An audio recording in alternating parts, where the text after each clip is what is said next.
Spring is here and baseball is back. You can't forget the Derby. I love the hats. Do you have yours yet? My hat? I treated myself to a whole outfit. If you want to be able to treat yourself, then you should check out the Nest Savings Account at LGE Community Credit Union, where they want you to reach your savings goals faster. Take it from a pair of 680 The Fan wives. Head to lgeccu.org to find out what makes their team #1 in Georgia. This is an Extra 106.3 podcast. To hear more live and local content like this, tune into 106.3 FM or download the Extra 106.3 app. Extra 106.3 and a Second Chance Bail Bonds are here to back your blue. Back Your Blue highlights special initiatives, criminal justice programs, and community events aimed at keeping our communities safer. Join a Second Chance Bail Bond CEO Daniel Matalon and host Tug Coward to learn some good news about and from the law enforcement and justice communities. Now it's time to back your blue on Extra 106.3 FM and the Extra 106.3 app. Welcome to Back Your Blue on Extra 106.3, hanging out with Daniel Matalon. He is the CEO of a Second Chance Bail Bonds and Monitoring. He's the reason that we do this show. It's so important to bring out the things that are going on in our communities that are good. And there's so much of it out there that doesn't get the attention, because if you flip on the news at, 6 o'clock tonight or 10 o'clock, 11 o'clock at night, it is always negative, because it's see how much we can get people engaged, whether emotionally or if we frighten them, we can keep them listening longer or watching longer if we scare them to death. And that's exactly opposite of what we want to do. We want to bring the good that is going on in the community. Ain't that right, Daniel? Yeah, no, absolutely. Yeah, crime is intriguing to a lot of people, but the other side of it, is the good things that law enforcement does and continues to do. So that's right. And today we bring in Chuck McPhilamy, and he is with the Marietta Police Department, the PIO. What's the PIO exactly? Public Information Officer. I have your job, basically. That's right. So yeah, you're me in an official capacity. Yes, sir. Yeah, there we go. Thank you so much for taking the time. Did I get the name right? You did, but I would typically just go by Officer Chuck because people don't get it as well as you did. So thank you. Well, you're very kind. It was an accident that I got it right, I promise you. I don't know if you've heard me talk. I am a hillbilly that don't pronounce much right. They're like, don't let him say it. He's going to get it wrong. You know he's going to get it wrong. Anybody can say it other than him. But no. So we'll call you Officer Chuck because that's what everybody knows you as. Marietta resident, a husband, father, grandfather, and a public information officer at Marietta Police Department. So let's start there, because you've been doing this since 2014? Correct. Okay. And what was it that made Officer Chuck go, yeah, that's what I want to do? I'm not your typical path into law enforcement. I got in at 45. I was taking a Dale Carnegie course a few years prior and heard the story about Arthur Nobel. If you're not familiar, it's a life-changing story, if you allow it to be. To paraphrase quickly, he was living back in the time of horse and buggy, and his brother tragically died, and the news assumed that it was Arthur who passed. And so Arthur Nobel woke up one morning and started reading his own obituary and was horrified by what the world thought of him. In that time frame, it wouldn't have been your family that submitted an obituary the way that we would today. This was a third party, and they said, again, paraphrasing, and you can look it up online, it's a great story, never has anyone learned how to destroy more with less effort or kill more people with less effort than Arthur Nobel, the inventor of dynamite. And his whole message in that moment was, is this the legacy that I really want to be remembered for? And now here we are generations later, and when we think of the Nobel family, the only thing that I think of personally is the Nobel Peace Prize, and have no idea other than that story that he actually made his living off from the invention of dynamite. So I find myself in that situation now in 2014. If you go back and look at the world and what was happening, you had Baltimore under riots, you had Freddie Gray dying in the back of a police van, you had Michael Brown in Ferguson, Missouri. You had outrage across the country. And I found myself at this place with this tug on my heartstrings of, hey, I thought I was supposed to go down this path as a young man. And then life happened, kids and you name it. And then I just started to reevaluate. I had met someone that wanted me to be happy, and she pushed me wholeheartedly into this career path. What were you doing prior to? Like take us back to before. Sure. Officer. So I'm dating myself now. I was the kid that got the career by answering an ad in the paper back in the 1980s. I started on a career path and was with the same company for 24 years. And in that time frame, I was inside sales and outside sales. I'm kind of a utility player, if you will, in the sports analogy. Okay. And as the company grew, I grew with it, and I was director of operations for a number of years, running the company, and candidly making triple what I would make as a police officer. But again, now you're finding yourself in this situation where you're reevaluating, well, what is the impact that I'm actually having on this world? And what's the legacy that I'm leaving for my own family, for my kids, for my grandkids? Is this really what God had in store for me? Is this really the whole thing that I'm supposed to do? Because at the end of the day, I found that what I was really doing is making a couple of business owners more profitable. Nothing wrong with that, but it felt shallow to me. And what I found by entering this whole path down, entering into law enforcement, is that I had this unbelievable sense of satisfaction.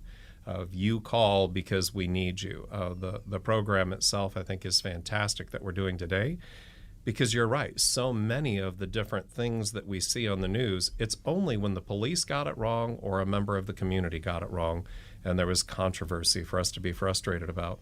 What we miss are the just thousands of encounters that happen every hour around the country, where someone in need called an officer in any city across the country, and the officer showed up and was able to somehow negotiate that peaceful outcome. Or if they have to, if someone committed a crime, well, then that's on them, and there's consequences to that. So how many of those times happen that it goes right? And the amazing thing of this program, of being able to talk about that and remind people that the uniform isn't something we should view as scary. If there's a bad actor out there, then we need to get that bad actor out of the uniform. But the uniform in the profession is still honorable.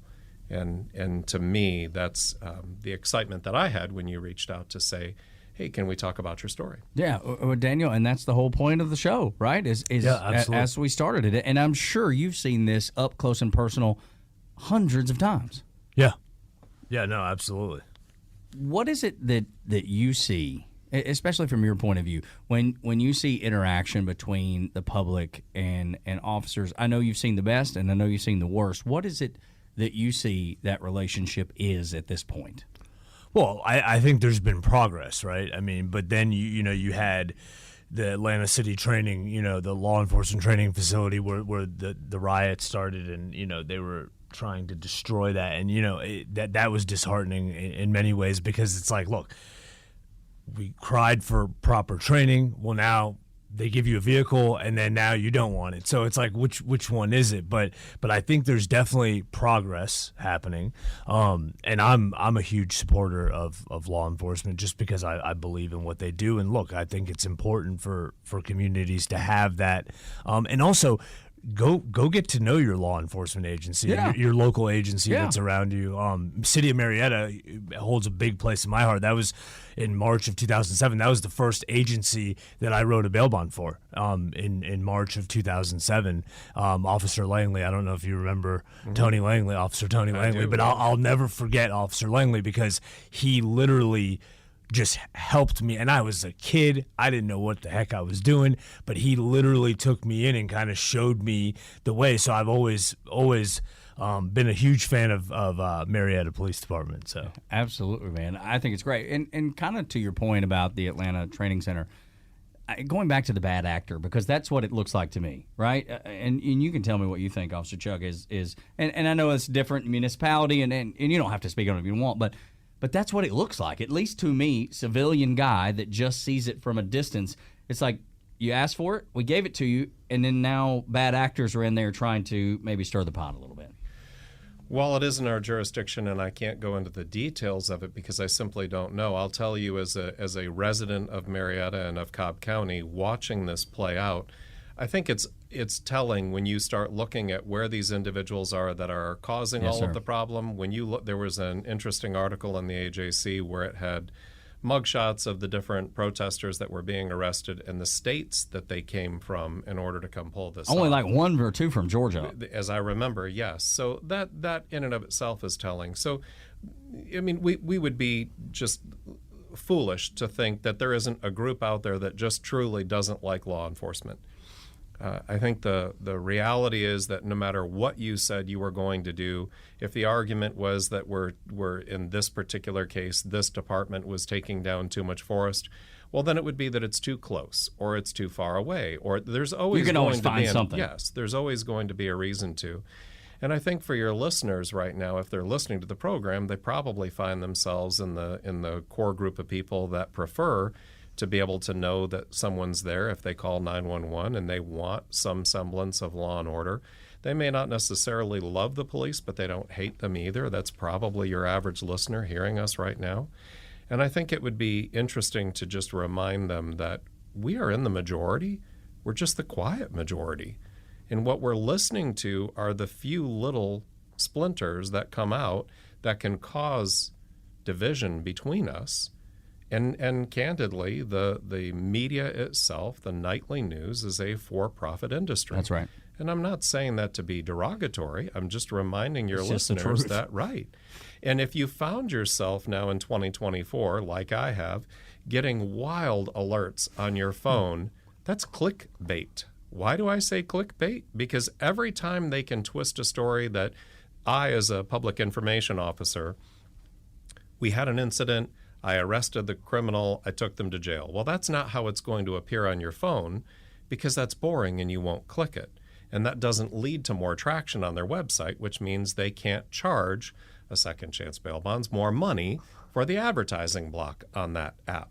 So if they can twist that story, and you know exactly the type that I'm referring to, where the lead is so strange that you just can't make heads or tails of it, and so you click the link, and before you start reading the article, you realize, well, that's not what this is about at all. Yeah, you're like, and you click away, right? But they've already won. Yeah, that's exactly right. And it erodes the trust too. I think that's the most important. It erodes the trust in officers. It erodes the trust in the public. But more than that, it erodes the trust in their own reporting. And the media has done that, and you see it in polling where people are like, I don't trust the media anymore. It's because of the stories that you just described that has caused that. And they've done nothing to help themselves. And look, they're still making a lot of money, so maybe they don't care. I don't know. I don't know really how to follow that necessarily, but that's what it appears like to me. When we come back, I want to talk about after you graduated the academy and completed the Marietta Police Department in-house training requirements, you were assigned as a uniform officer and some of the things that you've done there. When we continue on Back Your Blue with Officer Chuck, the PIO of Marietta Police Department. Next on Extra 106.3.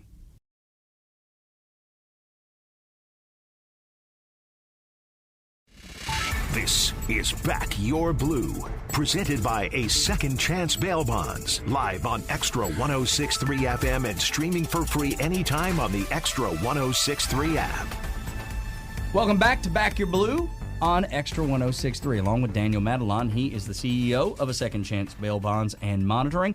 And Officer Chuck from the Marietta Police Department, he is the PIO. Got started later in law enforcement. And let's go back to that, because you started out, you met a wonderful lady. She encouraged you to do this, and maybe you wouldn't have otherwise, but you finally came to your senses, did exactly what your heart was calling you to do. You know, got rid of that weird corporate job that just felt empty, and now you feel like you have purpose and meaning. And I think so many people can relate to that, because a lot of times you do get just stranded chasing the next dollar, and there's nothing fulfilling about what you're doing. You don't have to suffer from that. But you were assigned as a uniformed police officer, just working like every other officer when it began. Correct. It was very much a rite of passage. Welcome. And congratulations, you finished all of the training. Let's do a little bit of in-house. By the way, we're going to tase you. We're going to spray you with pepper spray. And then we're going to stick you on the overnight watch where no one wants to be. So, man, how encouraging. I can't wait to go sign up myself. Right. It was interesting coming in at 45 and working overnights. That was something that I had never done. I found myself either able to stay awake at night or function with my family during the times that I wasn't sleeping. there was quite a challenge there. It was an adjustment. I'm sure. It's certainly something much easier for youth. I was able to put in for a transfer as pretty standard practice with all agencies. They wanted me to get a chance to work all 3 of the different shifts. In our case, we have an 8-hour rotation. By the way, we're hiring. So, and where shameless plug. No, but that's important. Where can people learn more about that? Sure. Join MariettaPD.com. Okay. And again, we can talk more about that. But I find myself now, I've graduated the academy, and I'm watching as I go through this ceremony of being handed the classic diploma and you're finished with the academy. And without naming the name of the jurisdiction, because I definitely don't want to throw them under the bus, but there was a very small jurisdiction that had a few officers that graduated with me. And I watched as their chief pulled them aside and did a swearing-in ceremony right at the same event hall where we were going through this ceremony, and handed them car keys saying they were on the road that night. Wow. And I looked with serious concern and a little bit of terror in my eyes at someone from our training unit at the time, and they pieced it all together and could see what was happening, and they laughed and said, no, we're a larger agency. You're nowhere near ready to go to the road yet. No. So I would say that certainly there's a place for everyone that wants to be part of this whole law enforcement community, whether it's from the bail bonds aspect after the police have been involved, from jails to law enforcement out on the road, to school resource officers. There's a place for everyone in this whole process. You have to figure out where you belong. And in my case, what I really wanted was to be able to help the public. And so I found myself on the overnight shift, and out came the bottles of Ensure, and out came all of the jokes that I was old man, or I was grandpa, or I was pops. And because most of the kids that I was working with were younger than my own children at that point. So it was a very weird kind of moment in history for me, but very fulfilling as well, because I was finally able to go out to say, you called 911 and I come to your house to help.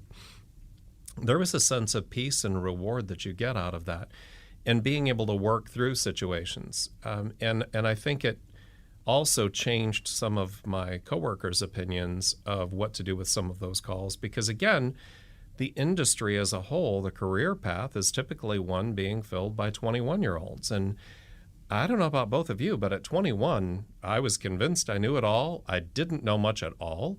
I was in the Navy, raising Cain, acting a fool on every end of the earth.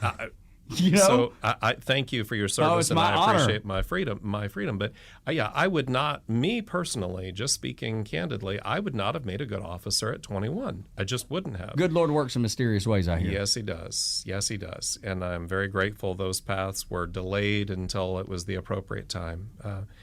I found myself in a place that I was able to put in for a transfer. I was switched from the overnight shift to evenings and stayed there for a while. For us, that's the busiest shift of all.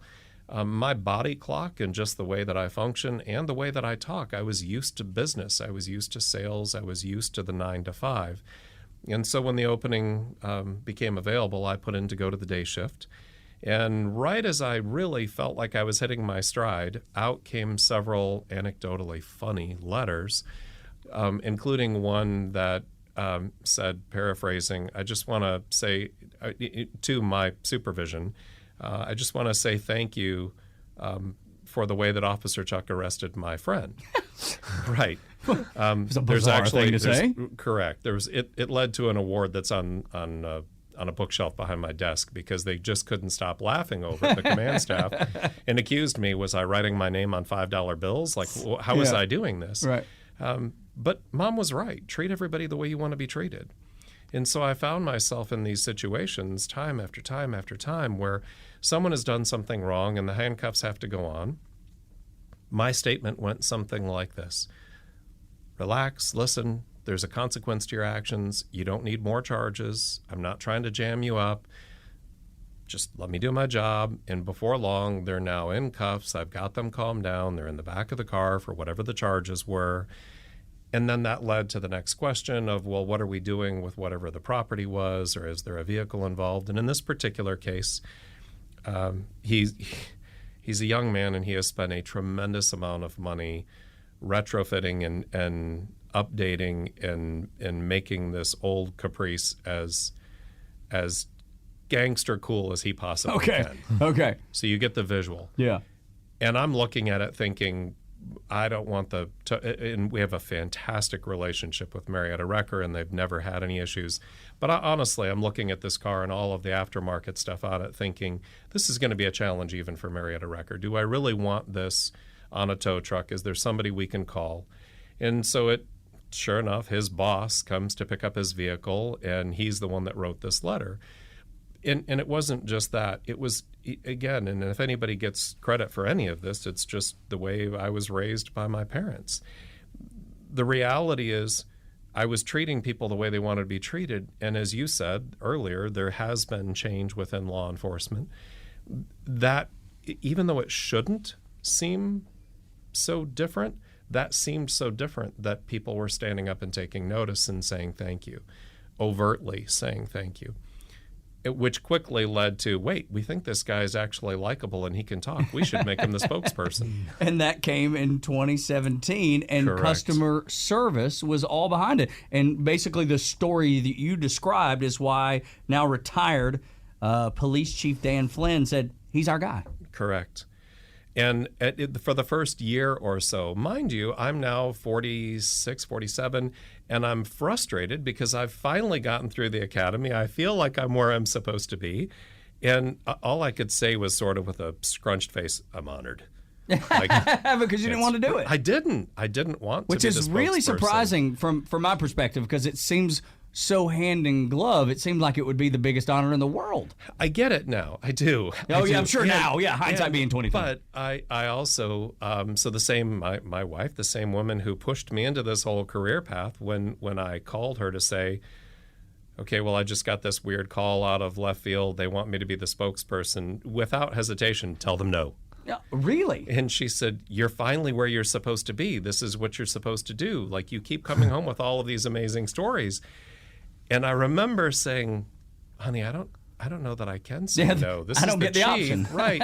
What if it's welcome back to Morning Watch, that shift that you hated where none of us got any sleep? Like, Yeah. is that really what's like? I don't know that I can tell them no.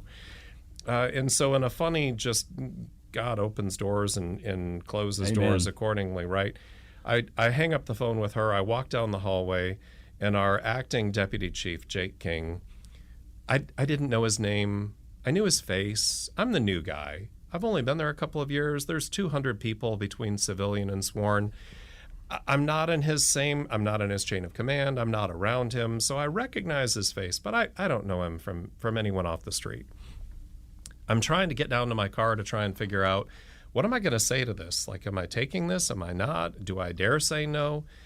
Or do you ask, do you have the chance to say no, right? Right. All of that is racing through my head, which means what I really want is quiet. And I'm walking down a long hallway to get back to where my car is parked, and he stops me and says, are you going to do it? I think this is like this deep, dark secret between the chief and myself. Okay, again, I couldn't have been more naive if I had tried. Of course, the chief has already met with his senior command staff to vet me and ask, hey, what do any of you think of this guy McPhilamy? Like, is he okay? I'm getting word that we should tap him to be this public information officer spot, but what interactions have all of you had with him? So I don't realize that's already taken place. And here now, at the time, Lieutenant King is stopping me saying, are you going to do it? And I'm confused. And the banter back and forth continues for about a minute and a half, where I'm really, truly getting frustrated with him that I just want to leave. But I don't even know his rank. I'm not familiar with the rank structure. Unlike you, I didn't come from the military. So I knew, yes, sir. Those were my two get out of jail free Those are really cards, good right? words to know, though. I thought. So I'm trying desperately to get away from him. And he reminds me of when, during the process to become a police officer, you have to sit through an oral interview board. And it's different than the private sector, where I would meet with one person or when I was the hiring person, right? So, hey, Tug, come in and let me interview you. All right, well, maybe I've got one other person that wants to interview you. Congratulations, you're hired. The oral interview board is meant to be a quicker, easier path, but it is intimidating. You have a member from every different rank, and there's at least a detective and an officer. So you walk into a crowded room, and you're the only stranger, and they're all dressed differently, and they've all got questions for you. Well, he says, do you remember your oral interview board? And now I'm really frustrated and I really just want to leave. And I said, vaguely. And he said, yeah, I actually told them we shouldn't hire you. Oh, wow. Yeah. Okay. Wait. All right. Clear my head. You have my undivided attention that's now. That's jarring. All right. So why? And he said, do you remember when I asked you what you want to do in law enforcement? I said, sir, I don't know where you're going with any of this. I'm really confused. And he said, I asked you what you wanted to do. If we hired you and we said, yes, you should be a police officer, and all I wanted was really simple. I want to be a K-9, or I want to be a school resource officer. I want to work drugs, or I want to work traffic. He said, do you remember your answer? Now I'm thoroughly confused. And he said, I do.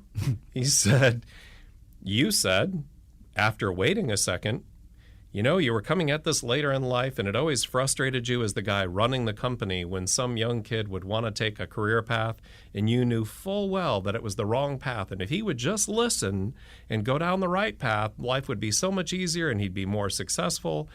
You'll know where you need me. Stick me where you need me, and I'll bloom where I'm planted. Oh.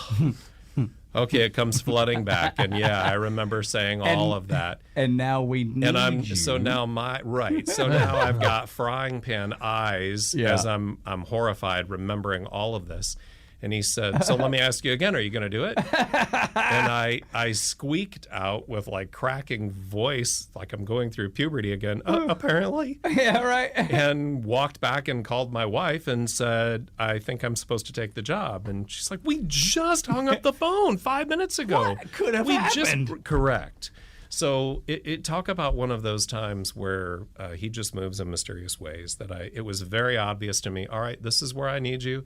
So I'm going where I'm supposed to be. And now I can look at it 7 years later and see and I hope this doesn't come across as arrogant, but I believe that I'm adding value. No, I don't think it's at all. I believe that I am where I am supposed to be, and I believe that I am adding value to the community and to society by enabling some of what we're doing here today, just to be able to tell those stories and be a bridge or a liaison between the department and the community. I can't think of anything more fulfilling. It has become amazing. It really has. And what I found interesting in hindsight, because of my career path and how odd it was from college to today, I found myself at different times having to speak with people on every different end of the spectrum, from the contractor who really didn't want to communicate with you unless every other word was a cuss word, to the doctor who was building a multi-million-dollar facility. And I'm talking about how we're going to cut holes in the walls and what we're going to do to try and make him more efficient or her more efficient. And I could be a chameleon. And I find myself in that, needing that skill now in this role as a public information officer.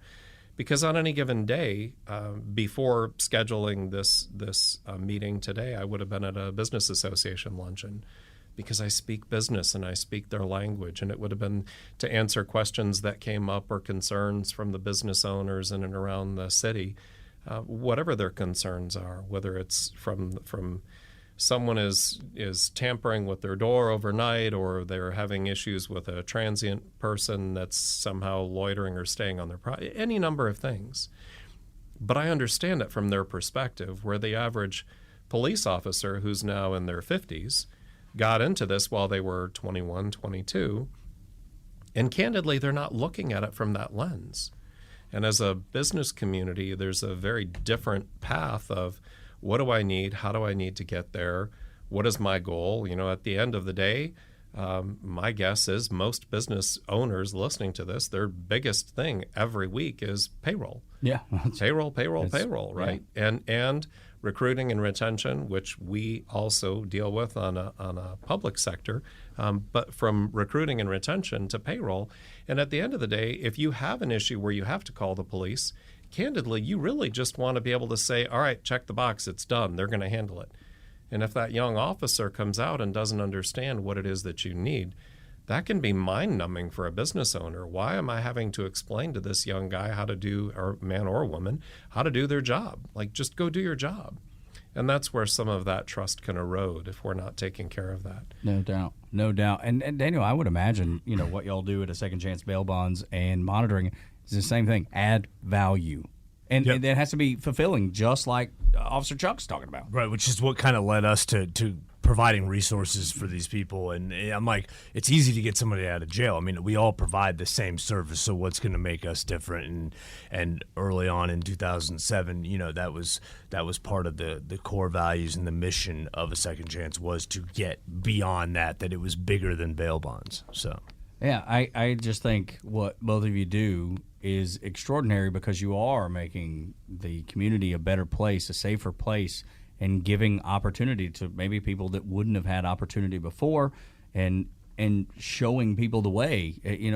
Here's your second chance, or like you, because it kind of was a second chance for you too. You'd already worked a long time, and now you're able to give other folks that may have never even considered being an officer or a public servant the opportunity to do that. And there's some issues, there's some struggle right now with recruiting nationwide, and that's something that you're able to kind of bridge that gap. When you look at it from that lens and start asking yourself, where are you supposed to be? What was your calling? If you have a desire to serve, if you have a desire to help others, which a lot of us do, this can be an unbelievably rewarding career path. It isn't just about what you're seeing on the news. The average call can be everything as crazy as a child calling to complain that mom took my cell phone away. Okay, good job, Mom. Yeah, right. What did they do wrong? Yeah, And right. by the way, do you need me to explain that to your child? Exactly, right. So there's a lot of different things that happen along the way of being able to help people at their time of need. When I look at all of this now, I realize that I was also a little bit flawed in my original view of law enforcement. Call it dumb boy syndrome, right? I'm in my mind, you were joining the Navy. Did you really know all of the career paths that were truly available to you? Oh, no. Like you had one thing in your mind that you pictured or visualized. Yes. So in my mind, and part of the reason I was so reluctant to be the spokesperson, I wanted to be Tony Langley. I wanted to be the guy working the road. That was his shtick. That's what he did most of his career. That's where he got his fulfillment from.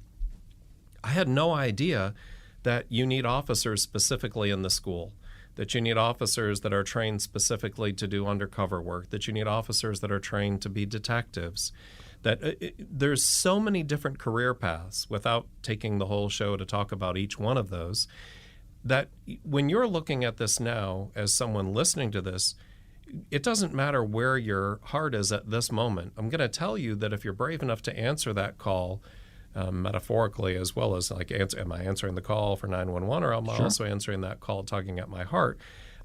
But it's also going to lead you down a path of opening your eyes of all of the different opportunities that you can do. One of our guys at the department refers to it as a smorgasbord. He said, I want to try it all before I retire. Like, why wouldn't I? I want to do one of everything. Okay. Others just go into a path and know immediately I'm supposed to be down this path and jump into it and land right where they're supposed to be. We are at a time where if you look back at history, during COVID, we had a nursing shortage. I get it. In hindsight, again, everything is always easier to see. An enormous amount of pressure on the whole medical profession, so many unknowns, and all of the extra tension from family members as well of why would you as a nurse go put yourself in harm's way. So I understand all of how that happened. But now if you fast forward, after that whole wave stopped, the very next wave, because there's a target on somebody's back at all times, then we started the target on the law enforcement community. And if you go back to the defund the police concept, I'm convinced they were playing chess and we were playing checkers. Because when you look at it from their perspective, we thought they meant take away their budgets. But if you look at what that whole movement has done, it's systematically discouraged people from applying and discouraged officers that were already on the job doing the job from staying in it. So what does that look like now? Now you have, according to Georgia Association of Chiefs of Police and IACP, International Association Chiefs of Police, you're looking at between 20 and 30% vacancies in most departments around the nation. And what is the remedy? Because is it going after folks like you that have more experience in life and that can contribute maybe even beyond what they're expected to, like you have?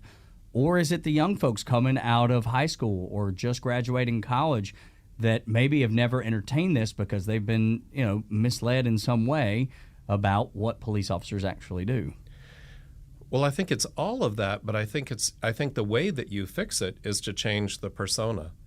The reality is this is a career choice, no different than being a firefighter. Why have we demonized this profession? And if that is really the end game by the few, that splinter few, right? Mm-hmm. Which leads to, well, that same splinter few would want you to just legalize every different drug out there, right? We've seen that fail in Portland and in the state of Oregon. They're rescinding those laws now. So what does that actually do for John Q. Public or Susie Homemaker? How does that actually impact anyone listening to this?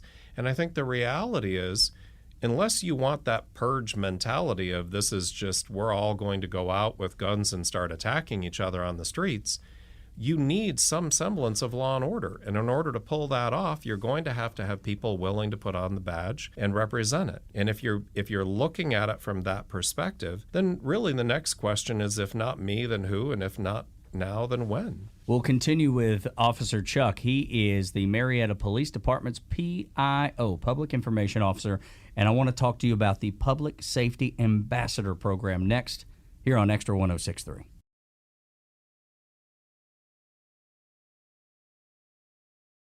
Extra 106.3 and a second chance bail bonds are here to back your blue. Now back to the show on Atlanta's only conservative news and talk station, Extra 106.3. Welcome back. Final segment of Back Your Blue. We're talking to Chuck McPhilamy. He is with the Marietta Police Department. He is the PIO, the Public Information Officer, and of course, always Daniel Madelon of a Second Chance Bail Bonds and Monitoring. He's the CEO there. An important program that y'all have is the Ambassador Program, the Public Safety Ambassador Program. And it really is kind of like that, almost like a go-between of being a civilian and being an officer. Correct. And that's what it looks like, or at least that's what it looks like to me. Tell me about it. Why is it important, and why is it being so successful with y'all at Marietta? Well, there's several things. I mean, the reality is you've probably been part of a conversation, if you're listening to this, where someone said, why did they send someone with a badge and a gun to that call? It's usually some mental health call or some other cry for help. And why did they send a badge and a gun to that call? Well, the Ambassador Program is our answer to that. And that actually was implemented by our mayor and now retired Chief Dan Flynn back in 2017. So this program has now been around for 7 years. The concept was simply for me to add one more police officer to the rotation. Because we work 8-hour shifts, I would have to have an officer for each shift, so that's 3. Then you have to start looking at time off and time off for training. So to add one more body to our ranks that would be out in service at all times, it's really 4.5 bodies that you'd have to hire. The Ambassador Program was something as an answer to where was the rest of the world heading. Starting back in 2017, you were seeing departments across the country put a kiosk in their lobby saying, well, if your wallet was lost or your cell phone was lost or your car was damaged in a parking lot, we need you to drive to our police department and type your own police report on this kiosk, and then you'll get a case number and it'll be printed. And so it was a way to try and manage those low priority calls.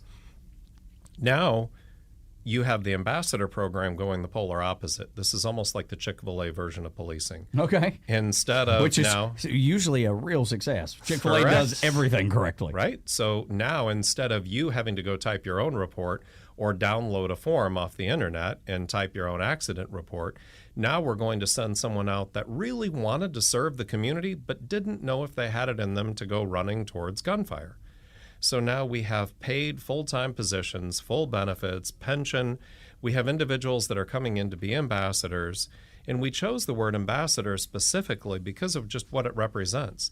They're not an officer, and they are here to try and spread goodwill. They're here to answer your questions about the city. They're here to give you direction.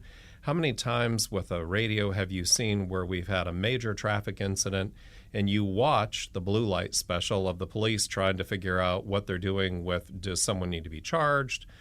Are they going to go in cuffs? Do I have to get vehicles towed? But no one's there typically to try and direct traffic. The ambassadors help us with all of those incidents, direct traffic.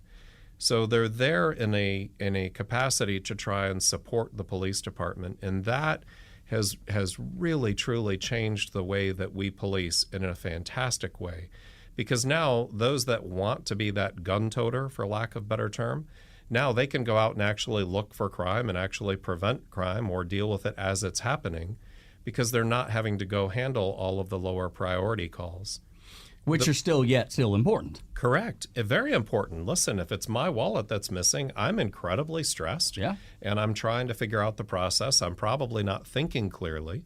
And so now I need someone to act as that ambassador to help me through this whole process. So in now the way that this has all developed over the last 7 years, it became successful in ways that we just didn't even envision at the time. We assumed that we would need to shield them from any horrific scene. And now what we're discovering is that multiple of our current ambassadors have said, no, I really want to learn all of the crime scene processing, and I want to go to all of these specialty blood spattern classes, and I want to learn how to absolutely help determine. And so just recently, we've added additional bodies. We are hiring for sworn as well as civilian. And for these ambassador positions, some of them will be permanently assigned to specialized units around the department, because there's so many things that we get caught up in. Well, that's just the way we've always done it. Well, why? Why do I need to send someone with a badge and a gun to go physically pick up a thumb drive at the Quick Trip because I needed that video evidence? An ambassador is perfectly capable of doing that. Think about the news stories where you've seen a whole, across the country, everywhere, where a whole parking lot gets hit with entering autos. Well, every one of those car owners wants to be followed up with. Well, how is it possible for us to have enough sworn police officers? And why are we doing that with sworn if we can do that with a civilian professional instead? So what's the requirement? 18 years old.